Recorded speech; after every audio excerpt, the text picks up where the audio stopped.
Since 1684, generations of rectors have served at St James's. But one of the most influential in recent times was Donald Reeves, who was rector in the 1980s. The night before his installation, Reeves shut himself in the building while he tried to work out how he could take the church forward. Let's hear from our rector, Lucy Winkett. It was a church that he perceived to be a society church, really. I mean, it was open on a Sunday for matins, and it was open for weddings on a Saturday, but for much of the time not a lot was happening here.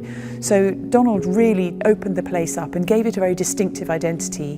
One of the things that he was most proud of was that the Prime Minister at the time, Margaret Thatcher, described him as a very dangerous man. So he positioned the church in a more radical tradition, really, and politically to the left.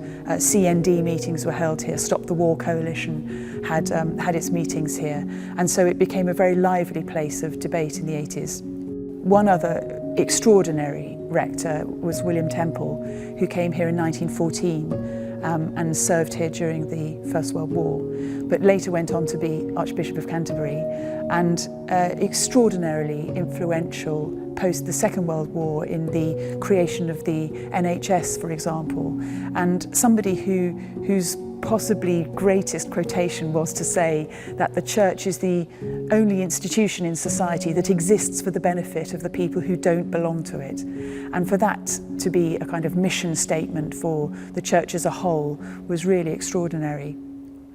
Some of the former rectors, of course, have gone on to be Archbishops of York or Archbishops of Canterbury, and I guess being a Westminster church, that's not a particular surprise. So Tennyson was one of those people, Archbishop Tennyson, who was a great advocate of education for poor boys and girls when he was rector here. So it's a fantastic tradition to be part of. It's quite an extraordinary line of people to have inherited that energy and that outward-looking vision from.